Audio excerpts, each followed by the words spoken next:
கால்நடை நண்பர்கள் அனைவருக்கும் வணக்கம். நான் உங்கள் விகே. இந்த வீடியோவில் எதை பற்றி பார்க்க போகிறோம் அப்படின்னா, மாடு கன்று போட போகுது அப்படின்னா முன்கூட்டியே இந்த விஷயத்தை நீங்கள் கம்பல்சரி நீங்கள் பண்ணிடணும். என்ன விஷயத்தை பண்ணணும் அப்படின்னா, மாடு இன்னும் ஒரு நாள் இல்லை 2 நாள் கன்று போட போகுது அப்படிங்கிறப்ப நீங்கள் அந்த மாட்டுக்கு தேவையான புண்ணாக்கு இருக்குல்ல, புண்ணாக்கை ஃபஸ்ட்டு நீங்கள் வாங்கி வச்சுக்கோங்க. அதோட அச்சு வெல்லம் இல்லை பனை வெல்லம் உங்கள் விருப்பம் எப்படியோ அந்த வெல்லத்தை அது அச்சு வெல்லமாக இருக்கட்டும் இல்லை பனை வெல்லமாக இருக்கட்டும் நீங்கள் வாங்கி வச்சுக்கோங்க.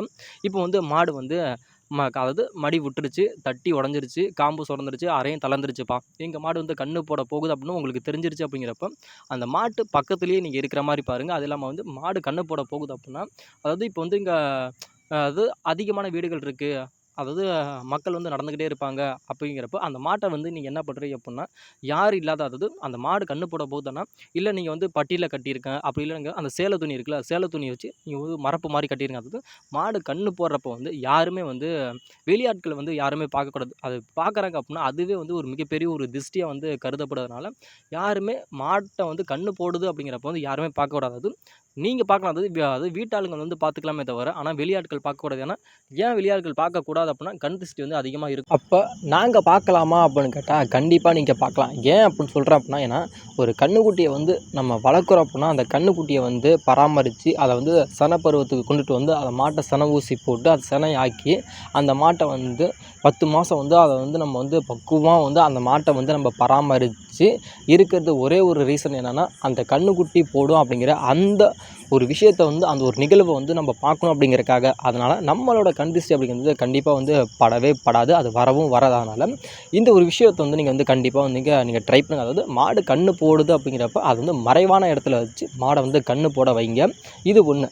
இன்னொரு விஷயம் என்ன அப்படின்ட்டு, அதாவது சில மாடுகளை கன்று போடுது அப்படிங்கிறப்ப சில மாடுகள் படுத்துக்கிட்டு கன்று போடும், சில மாடுகள் நின்றுக்கிட்டே கன்று போடும். ஏன் அப்படின்னா அதோட ஒரு சூழ்நிலையை பொறுத்து, அதாவது சில மாடுகள் படுத்து கன்று போடும், சில மாடுகள் நின்றுக்கிட்டு கன்று போடும். அப்படிங்கிறப்ப மாடு நின்றுக்கிட்டு கன்று போடுது அப்படிங்கிறப்ப அந்த கன்றுக்குட்டி நின்றுக்கிட்டே கீழே கன்று விழுந்துச்சு அப்படிங்கிறப்ப அது ரொம்ப பாதிக்கும். அந்த கன்றுக்குட்டி கீழே விழுவுது அப்படிங்கிறப்ப அதோட மூஞ்சி அதிகமாக அடிப்படும். அது இல்லாமல் அதோட முதுகு அடிப்படுறதுக்கான வாய்ப்புகள் அப்படிங்கிறது ரொம்ப ரொம்ப அதிகம். அப்படி அடிபட்டுச்சு அப்படின்னா அந்த கன்றுக்குட்டிக்கு எலும்பு முறிவு அப்படிங்கிறது ரொம்ப ரொம்ப ஏற்படும். அப்படிங்கிறக்க அதை மாடு நின்றுக்கிட்டு போடுறத அதிகமாக நம்ம தவிர்க்கணும். அப்படி நம்ம என்ன செய்யணும் அப்படின்னு கேட்டால், மாடு இப்போ நின்றுக்கிட்டே கன்று போடுது அப்படிங்கிறப்ப என்ன பண்ணுறீங்க அப்படின்னா, அதாவது அந்த மாட்டு வளர்க்குறீங்க அப்படின்னா அந்த மாட்டை ரொம்ப ரொம்ப நம்புகிற ஒரு தரம் இருப்பீங்களே, ஒரு நபர் இருப்பீங்களே, அவங்க என்ன பண்ணுறீங்க அப்படின்னா, அந்த மாடு கன்று போடுது, நின்றுக்கிட்டே கன்று போடுது அப்படிங்கிறப்ப அது பக்கத்தில் போய் அதை 2 கால் ஒரு தலை வெளியே வந்துருச்சு அப்படின்னா அதை நம்ம கையை வச்சு ஃபஸ்ட்டு நம்ம இழுக்கிற மாதிரி நீங்கள் பார்க்கணும். அப்படி நீங்கள் இழுக்காமல் விட்டுட்டீங்க அப்படின்னா கன்றுக்குட்டி கீழே விழுந்துச்சு அப்படின்னா அந்த கன்றுக்குட்டிக்கு அதிகப்படியான பாதிப்புகள் ஏற்படும். அதை நம்ம தவிர்க்கணும். அப்படின்னா அந்த கன்றுக்குட்டியை நம்ம நின்றுக்கிட்டே இருக்குது, அந்த மாடு நின்றுக்கிட்டு கன்று போடுது அப்படிங்கிறப்ப அந்த 2 கால் ஒரு தலை வந்துருச்சு அப்படின்னா நீங்கள் இழுத்துருங்க. இழுத்து நம்ம கன்றுக்குட்டிக்கு மாட்டுக்கிட்ட போட்டுட்டு அந்த மாடு அது மேலே இருக்குல்ல, அந்த எல்லாத்தையுமே நக்குச்சு அப்படின்னா அந்த மாட்டுக்கு அந்த அளவுக்கு சத்து அப்படிங்கிறத விட அது அதை அதிகமாக சாப்பிட்டுச்சு அப்படிங்கிறப்ப அந்த மாடு சாப்பிட அந்த மாடு நஞ்சு கொடியை சீக்கிரமே போகிறதுக்கு வாய்ப்பு ரொம்ப ரொம்ப அதிகம்.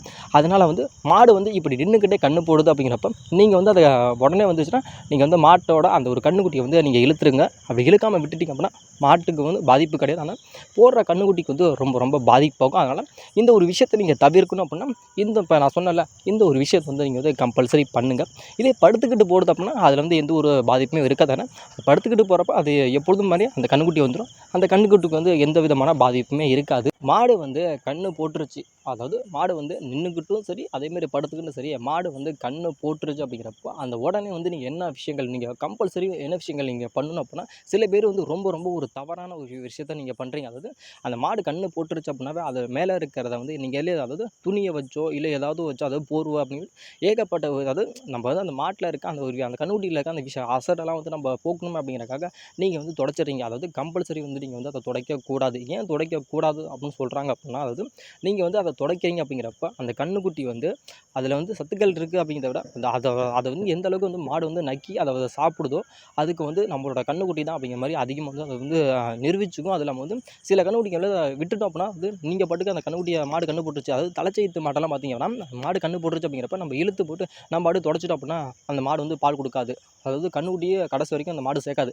ஏன் சேர்க்காதுன்னா அதோட இனம் என்ன அப்படின்றது தெரியாமல் போயிடும். அதாவது அந்த ஒரு விஷயத்தையே மறந்து போயிடும். அதனால் நீங்கள் வந்து மாடு கன்று போட்டுருச்சு அப்படின்னாவே அதை வந்து நீங்கள் வந்து கம்பல்சரி இந்த கையை வச்சு நீங்கள் எதுவுமே துடைக்காதீங்க. அதாவது குழம்பு கிளறதா இருக்கட்டும், இல்லை எதுவுமே நீங்கள் எதுவுமே பண்ணாதீங்க. எழுத்து நீங்கள் கன்றுக்குட்டிகிட்ட அதாவது மாட்டுக்கிட்ட நீங்கள் போட்டுட்டா அதுவே மேலே இருக்கிறதெல்லாம் நக்கி அதுவே வந்து நம்மளோட கன்றுக்குட்டி தான் அப்படிங்கிற மாதிரி அதுவே தெரிஞ்சதுனால நீங்கள் எக்காரணத்தை கொண்டு மேலே இருக்கிறது எல்லாமே நீங்கள் எதுவும் துடைக்காதீங்க. அதுக்கப்புறம் மாடு வந்து அதாவது பாதி தூரம் வந்து நக்கினதுக்கு அப்புறம் வந்து நீங்கள் துடைக்கலாம். ஏன் அப்படி நக்கிறதுன்னு அப்படின்னு சொல்கிறோம் அப்படின்னா, அது மேலே இருக்கிற விஷயங்கள்லாம் அது வந்து சாப்பிடுதில்ல, சாப்பிட தான் அதில் உள்ளே இருக்க அந்த ஹார்மோன்ஸ் எல்லாமே வந்து அதாவது திரும்பி வந்து புதுசாக வந்து விரிவாகும். அது இல்லாமல் அந்த மாடு வந்து அது எந்த அளவுக்கு வந்து மேலே அந்த கன்றுக்குட்டி மேலே இருக்கிறதெல்லாம் சாப்பிடுதோ அந்த அளவுக்கு தான் வந்து மாடு வந்து அதிகமாக குயிக்காக வந்து சத்தை போடும். அதாவது நஞ்சுக்குடி வந்து அதிகமாக போடும். அப்படி அதை வந்து நீங்கள் துடைச்சிட்டிங்க அப்படின்னா மாடு வந்து அதிகமாக வந்து நெஞ்சுக்குடி போகிறதுக்கு வந்து ரொம்ப டிலே ஆகும். அதனால் எந்த அளவுக்கு வந்து மேலே அந்த கன்றுக்குட்டி மேலே இருக்கிறத சாப்பிடுதோ அந்த அளவுக்கு தான் வந்து மாடு வந்து அதிகப்படியே சீக்கிரமாக வந்து அந்த நஞ்சுக்குடியே போடும். 3வது விஷயம் என்ன அப்படின்னா, அதாவது மாடு வந்து கன்று போட்டுருச்சு. அந்த மாட்டை வந்து நம்ம வந்து கன்றுக்குட்டிகிட்ட போட்டுட்டோம். அந்த கன்றுக்குட்டியை வந்து அந்த மாடு வந்து மேலே இருக்க எல்லாத்தையுமே அதாவது அது சுத்தம் பண்ணிருச்சு அப்படிங்கிறப்ப வந்து அடுத்த ஸ்டெப் வந்து நம்ம என்ன பண்ணணும் அப்படின்னா, அதாவது கன்றுக்குட்டி வந்து உள்ளேருந்து வருதுல்ல அப்படிங்கிறப்ப அதாவது அந்த மூக்குக்குள்ளே வந்து அதிகப்படியான வந்து அந்த ஒரு தண்ணி ஏறியிருக்கும். அதாவது புறை ஏறியிருக்கு அப்படின்னு சொல்லுவாங்க. அதாவது சில பேர் என்ன சொல்லுவாங்க அப்படின்னா, அதாவது மாட்டுக்கு வந்து தும்மும், அதாவது செருமிக்கிட்டே இருக்கும். அது தண்ணி உள்ளே போனால் செருமிக்கிட்டே இருக்கும் அப்படிங்கிறப்ப அதை நம்ம என்ன பண்ணணும் அப்படிங்கிறப்ப, அதாவது 2 பேர் கண்டிப்பாக அதுக்கு தேவை. அதாவது கன்றுக்குட்டி வந்து வெயிட்டாக இருக்கனால அந்த கன்றுக்குட்டி வந்து தலைகளாக நம்ம தூக்கணும். அதாவது தலை வந்து கீழே இருக்கிற மாதிரி, 2 கால் மேலே இருக்கிற மாதிரி நம்ம அப்படியே குலுக்கணும். குலுக்குறப்போ வந்து என்ன ஆகும் அப்படின்னா, அதாவது அதில் இருக்க நரம்பு எல்லாமே சீராகும். எதுக்கு வந்து நம்ம அப்படி பண்ணுறது அப்படின்னு கேட்டால், அதாவது அந்த கன்றுக்குட்டி வந்து வயிற்றுக்குள்ளே இருக்கப்போ ரொம்ப குறுக்கிக்கிட்டு இருக்கும். அதனால் அப்படி நம்ம குலுக்குறோம் அப்படிங்கிறப்ப அதோட நரம்பு எல்லாமே நேராகும். அதேமாதிரி அந்த ஒரு ஹெல்த் அப்படிங்கிறது வந்து அதிகமாக இருக்கும். அதில் மேலேருந்து கீழே வரைக்கும் அதோட ரத்த ஓட்டம் அப்படிங்கிறது வந்து ரொம்ப சீராகும். அதனால் இந்த ஒரு விஷயத்தை வந்து நம்ம வந்து கண்டிப்பாக பண்ணணும். அது இல்லாமல் வந்து அந்த மூக்குக்குள்ளே போச்சுல அந்த தண்ணி வந்து நம்ம என்ன பண்ணணும் அப்படின்னு கேட்டால், அதாவது 2 காது இருக்குல்ல, 2 காதுலையுமே நம்ம 3 தாட்டி வந்து ஊதணும். அதாவது ஏதாவது குழாவோ இல்லை வாயில் வழியாவோ நம்ம வந்து அதை நம்ம ஊதுறோம் அப்படிங்கிறப்ப திரும்பி வந்து அதை குடிச்சிச்சுல, அந்த கன்றுக்குட்டி வந்து குடிச்சிச்சுல அந்த தண்ணி எல்லாமே வந்து திரும்பி வந்து மூக்கு வழியாகவே வெளியே வந்துடும், இல்லாட்டி வாய் வழியாக வெளியே வந்துடும். ஆனால் எக்காரணத்தை கொண்டு வந்தது நம்ம அந்த கன்றுக்குட்டி வந்து நம்ம அந்த தண்ணி குடிச்சிருச்சு அப்படிங்கிறப்ப வந்து மூக்கில் வந்து திரும்பி வந்து ஊதக்கூடாது. ஏன் ஊதுறோம் அப்படின்னா திரும்பி அந்த தண்ணி எல்லாமே திரும்பி வயிற்றுக்குள்ளேயே தான் போகுமே தவிர அது வெளியில் வராதனால அந்த காது வழியாக வந்து அந்த கன்றுக்குட்டிக்கு நீங்கள் ஊதுனீங்க அப்படின்னா அந்த தண்ணி எல்லாமே குடித்த தண்ணி எல்லாமே உடனே வெளியில் வந்துடும். இது வந்து நீங்கள் வந்து கன்றுக்குட்டி வந்து கண்டிப்பாக இது மாதிரி ஒரு விஷயத்தை வந்து நீங்கள் பராமரிக்கணும். அடுத்த ஒரு ஸ்டெப் என்ன அப்படின்ட்டா, கன்றுக்குட்டி பிறந்துருச்சு அப்படிங்கிறப்ப இந்த விஷயத்தை எல்லாமே பண்ணி முடிச்சிட்டிங்க அப்படிங்கிறப்ப கன்றுக்குட்டி பிறந்து வெறும் 15 செகண்ட் அப்படி இல்லாட்டி 30 செகண்டுக்குள்ளே வந்து அந்த கன்றுக்குட்டிக்கு வந்து தாய்ப்பால் அப்படிங்கிறது வந்து கம்பல்சரி வந்து நீங்கள் வந்து கொடுத்தாகணும். அப்படி கன்றுக்குட்டிக்கு வந்து நீங்கள் கொடுக்கல அப்படிங்கிறப்ப அதோட எதிர்ப்பு சக்தி அப்படிங்கிறது வந்து ரொம்ப கம்மியாயிடும். அதாவது மாட்டில் வர அந்த ஃபஸ்ட்டு கொடுக்க போகிற அந்த தாய்ப்பால், அதாவது 15 செகண்டுக்குள்ளே குடிக்கிறீங்களா அந்த தாய்ப்பால் அப்படிங்கிறது வந்து ரொம்ப சக்தி வாய்ந்தது. அது இல்லாமல் அமிர்தத்தை விட 100 மடங்கு வந்து அந்த தாய்ப்பாலோட அந்த சக்தி இருக்குது. அப்படிங்கிறப்ப அந்த கன்றுக்குட்டிக்கு வந்து அதாவது 15 செகண்ட் அப்படி இல்லாட்டி 30 செகண்டுக்குள்ளே வந்து உடனே வந்து அந்த கன்றுக்குட்டிக்கு தாய்ப்பால் கொடுக்கணும். அதாவது ஃபஸ்ட்டு எடுத்தோன்னே நீங்கள் என்ன பண்ணுறீங்கன்னா, அந்த 4 காம்பு இருக்குல்ல, அந்த 4 காம்பையும் நல்லா வந்து பீச்சு விட்ருங்க. பீச்சு விட்டதுக்கு அப்புறம் வந்து உடனே வந்து அந்த கன்றுக்குட்டிக்கு வந்து அந்த தாய்ப்பாலை வந்து ஊட்டி விட்ருங்க. சில கன்றுக்குட்டிகள் வந்து முரண்டு பிடிச்சிக்கிட்டு அந்த பாலே கொடுக்காதப்ப இருப்ப அந்த கட்டை விரலை வந்து வாய்க்குள்ளே வச்சு சப்புற மாதிரி வைங்க. ஒரு 2 நிமிஷம் வந்து அந்த ஒரு கன்றுக்குட்டி வந்து அந்த கட்டை விரலை வந்து சப்பிக்கிட்டே இருக்கிறப்ப வந்து அதை அப்படியே கொண்டுட்டு போயிட்டு அந்த காம்புக்கிட்ட வச்சு அந்த காம்பை வந்து வாய்க்குள்ளே வைக்கிற மாதிரி வச்சுட்டிங்க அப்படின்னா அது வந்து அந்த கன்றுக்குட்டி வந்து ஃபஸ்ட்டு வந்து அதை சப்பி அந்த காம்பலோட அந்த பாலை வந்து குடிச்சிருச்சு அப்படின்னா உடனே அதுக்கே வந்து தெம்பு வந்துடும். அதாவது நம்ம கையை அது எதிர்பார்க்காது. அதுவாக வந்து தக்கா புக்கான்னு வந்து எந்திரிச்சு அந்த தாய்ப்பாலை வந்து அந்த கன்றுக்குட்டியை வந்து குடிக்க ஆரம்பித்ததுனால அந்த ஃபஸ்ட்டு குடிக்கிற அந்த ஒரு தாய்ப்பால் அப்படிங்கிறது ரொம்ப விலை மதிக்க முடியாதது. அதனால் கம்பல்சரி வந்து 15 செகண்ட் இல்லாட்டி 30 செகண்டுக்குள்ளே வந்து அந்த தாய்ப்பாலை வந்து அந்த கன்றுக்குட்டிக்கு வந்து இங்கே கொடுத்துருங்க. அதுக்கப்புறம் இந்த ப்ராசஸ் எல்லாம் முடிஞ்சிச்சு. அதாவது மாடு கன்று போடுறப்ப என்னென்ன விஷயங்கள் பண்ணணும், மாடு கன்று போட்டதுக்கப்புறம் அந்த கன்றுக்குட்டிக்கு என்னென்ன விஷயங்கள் பண்ணணும் அப்படிங்கிறத வந்து நான் உங்களுக்கு டீட்டெயிலாக எக்ஸ்ப்ளனேஷன் பண்ணிட்டேன். அப்படிங்கிறப்ப அதுக்கப்புறம் வந்து அந்த கன்றுக்குட்டிக்கு வந்து நீங்கள் பால் ஊட்டிட்டீங்க அப்படிங்கிறப்ப அந்த கன்றுக்குட்டி அதாவது மாடு வந்து அந்த நஞ்சுக்குடி போகிறதுக்கு வந்து ஏகப்பட்டது. அதாவது சில பேர் என்ன சொல்லுவாங்கன்னா, தவிடுல வந்து வெண்டைக்காய் வந்து அரைஞ்சு போட்டு சில பேர் கொடுப்பாங்க. சில பேர் வந்து பச்சை தீவனம் கொடுப்பாங்க. அதாவது வைக்கோல் கொடுப்பாங்க. சில பேர் வந்து நாணல் புல் கொடுப்பாங்க. சில பேர் தட்டை கொடுப்பாங்க. இதெல்லாம் நீங்கள் கொடுத்து அதுக்கப்புறம் இதோட கொடுத்துட்டீங்க அப்படின்னா அதாவது கொஞ்சம் வந்து ஒரு 4 லிட்டர் இருக்க மாதிரி தண்ணி வந்து மாட்டுக்கு வைங்க. தண்ணி வந்து மாடு வந்து குடிக்குது அப்படிங்கிறப்ப அதோட வயிறு வந்து கொஞ்சம் இதாகிடுச்சு அப்படிங்கிறப்ப அந்த நஞ்சுக்குடி வந்து சீக்கிரமே வந்து போகிறதுக்கு வாய்ப்புகள் ரொம்ப அதிகம். அதனால் அந்த கன்றுக்குட்டி போட்டது உடனே அந்த நஞ்சுக்குடி வந்து எவ்வளோ சீக்கிரத்தில் வரணும் அப்படின்னா, அதாவது 1 மணி நேரம் இல்லாட்டி 1.5 மணி நேரத்துக்குள்ளே வந்து அந்த நஞ்சுக்கொடி வந்து சீக்கிரம் வந்து போடுற மாதிரி நீங்கள் வந்து பண்ணணும். அப்படி போடல அப்படிங்கிறப்ப நீங்கள் வந்து டாக்டரை வந்து கண்டிப்பாக வந்து கன்சல்ட் பண்ணியாகணும். இதுக்கு முன்னாடி நான் சொன்னேன்ல, ஃபஸ்ட்டு நான் சொன்னேன்ல, அதாவது மாடு வந்து கன்று போட்டுருச்சு அப்படிங்கிறப்போ, கன்று போடுறதுக்கு முன்னாடி வந்து அதாவது அதுக்கான புண்ணாக்கெல்லாம் நீங்கள் வாங்கி வச்சிருங்கன்னு சொன்னேன்ல. அதுக்கப்புறம் எல்லாமே முடிஞ்சதுக்கப்புறம் மாடு எல்லாமே செத்த போட்டதுக்கப்புறம் வந்து நீங்கள் மாட்டை வந்து ஃபஸ்ட்டு குளிப்பாட்ட பாருங்க. ஏன் எதனால் குளிப்பாட்டணும் அப்படிங்கிறப்ப, அந்த மாடு வந்து அவ்வளோ ஹார்ட் ஒர்க் பண்ணி அந்த கன்னுக்குட்டியை போடுறனால அந்த மாட்டுக்கும் சரி ரொம்ப உடம்பு வலி அப்படிங்கிறது ரொம்ப ரொம்ப அதிகம். அந்த உடம்பு வலியை வந்து நம்ம போக்கணும் அப்படிங்கிறப்ப மாட்டுக்கு வந்து சுடு தண்ணி போட்டு குளிப்பாட்டுங்க. சுடு தண்ணி, பச்சை தண்ணி கலந்து வந்து மாட்டை வந்து ஃபுல் அண்ட் ஃபுல் வந்து நல்லா குளிப்பாட்டிடுங்க. அதோட வலி தீர்ற மாதிரி, அதாவது மேலாப்புல தேய்ச்சி, அதுக்கு ரொம்பலாம் தேய்க்காதீங்க.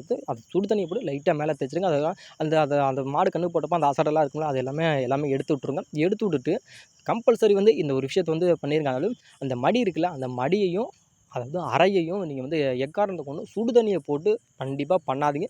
அந்த அறையில் வந்து சுடு தண்ணி பட்டுருச்சு அப்படிங்கிறப்ப வெக்க பிடிக்கிறதுக்கு வாய்ப்புகள் இருக்குது. அது இல்லாமல் காம்புலேயும் அதே மாதிரி சுடு தண்ணி படக்கூடாது. அதே மாதிரி அதோட மடியிலையும் சுடு தண்ணி படக்கூடாது.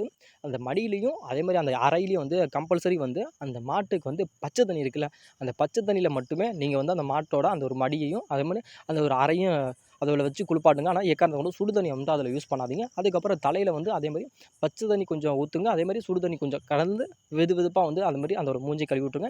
கழுவி விட்டுட்டு அதுக்கப்புறம் அந்த மாட்டுக்கு வந்து புட்டு பவுடர் அடித்து நீங்கள் வந்து அந்த மாட்டை வந்து கொஞ்சம் டிசைனாக வச்சு, எங்கள் மாடு வந்து கன்று போட்டுச்சு அப்படிங்கிற மாதிரி நீங்கள் வந்து அந்த மாட்டை வந்து ஒரு பெருமைப்படுத்துகிற மாதிரி நீங்கள் வந்து அந்த கன்றுக்குட்டிக்கும் அந்த மாட்டுக்கும் பண்ணுற ஒரு செலிப்ரேஷன் வந்து நீங்கள் வந்து ஸ்டார்ட் பண்ணி விட்ருங்க. இந்த வீடியோவில் வந்து உங்களுக்கு வந்து கன்றுக்குட்டி வந்து மாடு போடுது அப்படிங்கிறப்ப அந்த கன்றுக்குட்டிக்கும் அந்த மாட்டையும் நம்ம வந்து எப்படி வந்து பராமரிக்குது அப்படிங்கிறத பற்றி ஒரு க்ளீனான ஒரு எக்ஸ்ப்ளனேஷனை வந்து உங்களுக்கு வந்து இப்போ வந்து நான் சொல்லிட்டேன். இந்த ஒரு வீடியோ பிடிச்சிருந்துச்சுன்னா வீடியோக்கு லைக் பண்ணிட்டு நம்ம சேனலை மறக்காமல் சப்ஸ்கிரைபர் பண்ணிக்கங்க நண்பா.